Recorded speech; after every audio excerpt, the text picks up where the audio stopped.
오늘 하나님의 말씀은 에스라서 7장 1절부터 10절까지 말씀입니다. 이 일 후에 바사왕 아닥사스다가 왕위에 있을 때 에스라라 하는 자가 있으니라. 그는 스라야의 아들이요 아사랴의 손자요 힐기야의 증손이요 살룸의 현손이요 사독의 5대 손이요 아히둡의 6대 손이요 아마랴의 7대 손이요 아사랴의 8대 손이요 무라요의 9대 손이요 스라히야의 10대 손이요 우시엘의 11대 손이요 붓기의 12대 손이요 아비수아의 13대 손이요 비느하스의 14대 손이요 엘르아살의 15대 손이요 대제사장 아론의 16대 손이라. 이 에스라가 바벨론에서 올라왔으니 그는 이스라엘의 하나님 여호와께서 주신 모세의 율법에 익숙한 학자로서 그의 하나님 여호와의 도우심을 입음으로 왕에게 구하는 것은 다 받는 자이더니, 아닥사스다 왕 제7년에 이스라엘 자손과 제사장들과 레위 사람들과 노래하는 자들과 문지기들과 느디님 사람들 중에 몇 사람이 예루살렘으로 올라올 때에 이 에스라가 올라왔으니 왕의 제7년 5째 달이라. 첫째 달 초하루에 바벨론에서 길을 떠났고 하나님의 선한 손에 도우심을 입어 5째 달 초하루에 예루살렘에 이르니라. 에스라가 여호와의 율법을 연구하여 준행하며 율례와 규례를 이스라엘에게 가르치기로 결심하였었더라. 이 에스라가 굉장히 특이한 책이에요. 왜 특이한 책이냐면 보통은 이 저자가 누구인가를 처음 시작할 때 1장에서 얘기를 해요. 저자가 누구인가를. 근데 에스라서는 되게 특이하게도 중간을 훨씬 넘어서 7장에 가서 에스라에 대한 얘기가 나옵니다. 저자에 대한 얘기가 나와요. 근데 왜 그런지를 우리가 알게 돼요. 왜냐하면 에스라의 등장은 뭐 후에 등장을 해야 되냐면 성전이 완성된 후에 등장을 해야 돼요. 그래서 1절에 보면 2일 후에, 이 일이 언제입니까? 성전이 완성된 후에 라는 거예요. 성전이 완성된 후에 바사왕 아닥사스다가 왕위에 있을 때에 에스라라고 하는 자가 있으니라. 그렇죠? 성전이 완성된 다음에 에스라가 등장을 해야 돼요. 왜 그럴까요? 어제 말씀에도 제가 말씀드렸죠. 이들이 지은 성전에 특이한 점이 있다는 거예요. 처음과 두 번째 성전과 다른 점이 있어요. 그건 뭐냐 하면 신정 정치 속에서 세워진 교회가 아니에요. 세상이 다스리는 세상 속에서 세워진 교회예요. 세워진 교회. 그런데 그 성전 안에는 법궤가 없어요. 그러니까 그 첫 번째 성막과 두 번째 성전에서의 중심축이 법궤였거든요. 근데 법궤가 없어요. 법궤가. 하나님의 임재를 상징하는 법궤가 없어요. 그러다 보니까 성전을 지어놔도 이들에게는 어떤 중심이 없어요. 중심이. 저 뭐지? 그냥 건물이에요. 그러다 보니까 이제 에스라 시대의 이 성전에는 무엇이 중심이 되어져야 하냐면 말씀이 중심이 되어져야 되는 거예요. 하나님의 말씀이. 근데 하나님의 말씀이 중심이 되어지려면 누가 필요할까요? 성경을 가르치는 사람이 필요한 거죠. 성경 말씀을 전할 사람이 필요한 거예요. 근데 그 사람이 누구냐? 바로 에스라는 거죠. 에스라. 그러니까 에스라의 등장을 언제 해야 돼요? 성전이 완성된 후에 그 성전 안에서 제대로 하나님의 말씀을 가르칠 사람이 등장해야 돼요. 그래서 7장에서 등장하는 거예요. 그런데 에스라는 족보가 먼저 나옵니다.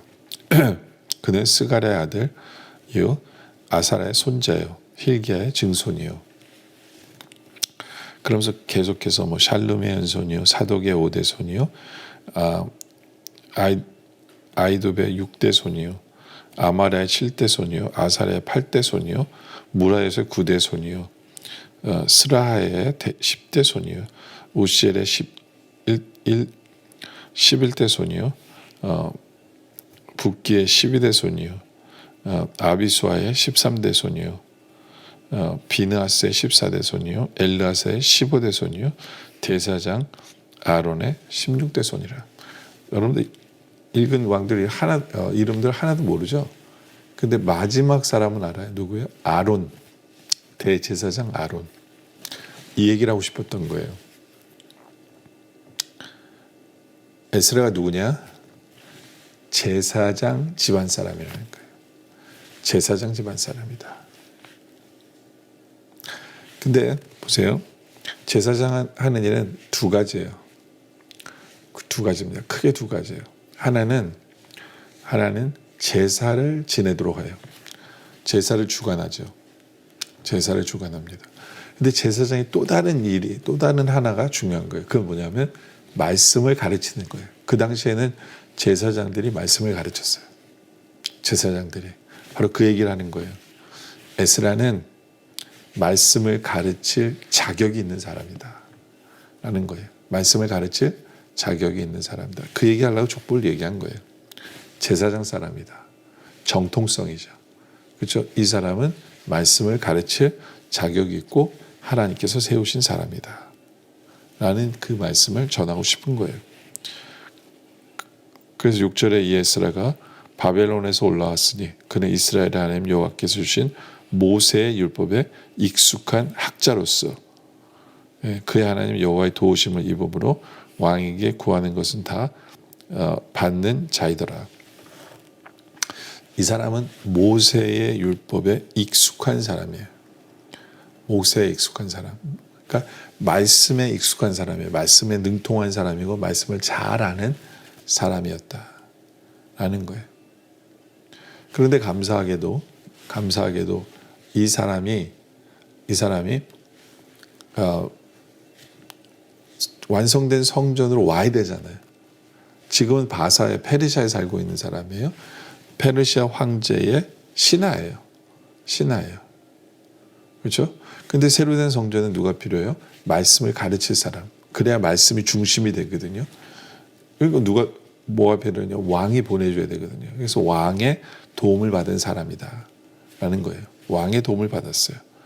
예, 그러니까 하나님께서 역사하신 거죠. 이 사람이 필요하기 때문에, 교회에 필요하기 때문에 왕의 마음을 움직여서 정말 왕의 신복이었지만 그래 네가 가. 왕의 마음을 움직이신 거예요. 하나님이. 그 7년에 아닥사스 왕 제7년에 이스라엘 자손과 제사장과 레위 사람들과 노래하는 자들과 문지기들과 느디님 사람들 중에 몇 사람이 예루살렘으로 올라올 때 좀 특이한 게 뭐냐면 여기에 성전에 필요한 사람이 오죠. 제사장, 노래하는 사람, 레위 사람, 제사장을 돕는 사람이거든요. 그리고 문지기, 문을 지키는 사람. 그러니까 뭐 지금으로 말하면 교회에 꼭 필요한 사람들을 하나님 보내시는 거예요. 말씀을 전하는 사람, 가르치는 사람, 그렇죠? 찬양하는 사람, 교회를 지키는 사람, 교회에 꼭 필요한 사람들을 하나님께서 이렇게 그 마음을 감동해서 보내세요. 이게 이제 2차 귀환이거든요. 1차 귀환에는 성전을 짓기 위해서 하나님께서 돌아오겠죠. 수룹바벨과 그렇죠. 이 예수와 이렇게 대제사장, 지도자 이렇게 1차 성전을 짓기 위해서 보낸 거고 지금은 성전이 세워졌기 때문에 이제는 교회가 제대로 역할을 감당하기 위해서 그에 필요한 모든 사람을 보낸 거예요. 그래서 8절에 이에스가 올라왔으니 왕의 제7년 5째 달이라. 그래서 9절에 첫째 달 초하루에 바벨론의 길을 떠났고 하나님의 선한 손에 도우심을 입어 5째 달 초하루에 예루살렘에 이르니라. 그렇죠? 굉장히 오래 걸렸어요. 굉장히 오래 걸렸죠. 그렇죠? 거의 5달. 오랫동안 오래 걸렸어요. 근데 에스라는 그런 얘기를 해요. 하나님이 도우셨다. 그럴 수밖에 없는 게 뭐 군대를 보낸 게 군대랑 같이 간 게 아니거든요. 도적을 만날 수도 있는데 하나님께서 그 모든 여정을 지켜주신 거죠. 지켜주신 거예요. 왜요? 하나님의 교회가 서야 되기 때문에. 하나님의 교회가 뭘로요? 말씀으로 제대로 서야 되기 때문에, 말씀으로 제대로 서야 되기 때문에 하나님께서 지키시고 왕의 마음을 움직이시고, 그래서 에스라를 보내신 거예요. 보내신 거예요. 10절에 에스라가 여호와의 율법을 연구하여 준행하며 율례와 규례를 이스라엘에게 가르치기로 결심하였었더라. 그렇죠? 이제 에스라가 등장합니다. 뭐 하기 위해서요? 말씀을 가르치기 위해서. 근데 가르치려면 뭐 해야 돼요? 먼저 준행하고 자기가 그 말씀대로 살았어요. 그 말씀대로 살고, 예, 그리고 뭐 한 겁니까? 결심했어요. 가르치기로 결심했어요. 여러분들, 교회는 하나님 말씀이 중심이 되어져야 돼요. 근데 그 하나님 말씀이 중심이 되어지기 위해서는 성도들이 말씀을 배워야 되고요. 그리고 말씀대로 준행하며 살아야 되고요. 그리고 내가 배운 말씀을 또 어떻게 되냐면 가르치며 살아야 돼요. 가르치기로 결단하고 가르칠 때 드디어 내 것이 되는 거예요. 내 것이. 우리가 듣기만 하면 내 것이 온전히 내 것이 안 돼요. 그러나 전해야 되고 가르치기로 결단하는 거죠. 그럴 때 교회는 말씀 중심이 되어진다. 그게 하나님 원하시는 교회 또 성도의 모습이다 라는 것을 우리가 기억하기를 원합니다. 기도드리겠습니다. 아버지 하나님, 하나님께서는 하나님의 교회가 말씀 중심의 교회가 되기 위해 하나님께서는 도우시고 지키시고 인도하시고 사람을 보내시는 것을 우리가 오늘 말씀을 통해 보게 하심에 감사합니다. 하나님 아버지, 우리 삶이 말씀 중심의 삶을 살아가게 하여 주시옵소서.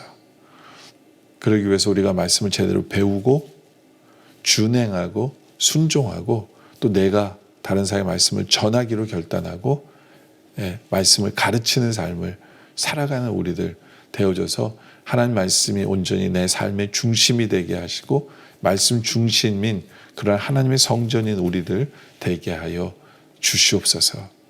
오늘 말씀에 감사드리며 계속된 기도 속에 함께 하시길 바라며 예수님의 이름으로 기도드립니다. 아멘.